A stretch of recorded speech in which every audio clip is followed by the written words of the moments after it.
The question is, where are the Akashic records and how does one access them? Well, the Akashic records are the fifth subplane of the abstract mind plane.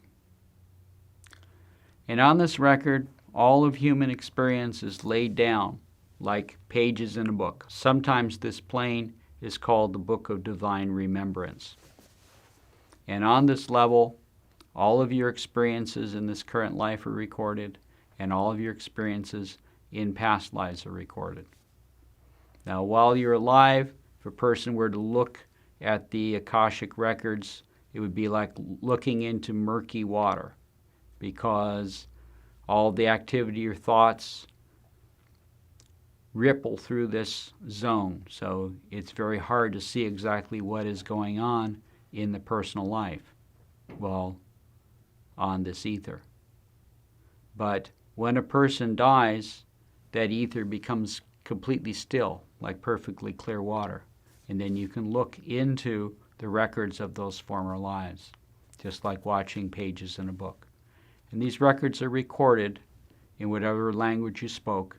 It has the record of your thoughts, your words, your deeds, so that anybody can see exactly what you did in that life who has the ability to see within. Now, in general, the way in which we access these higher records are through meditating directly on them.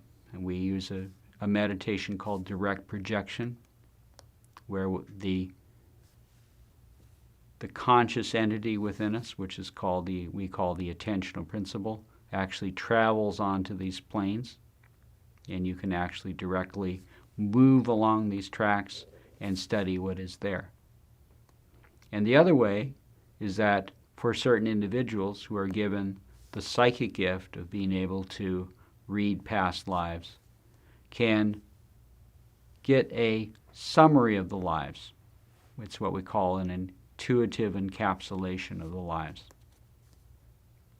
And there are other methods as well to encounter the past lives and to begin to get information from this Akashic Records ether that we teach in the course How to Read Your Own Past Lives workshop.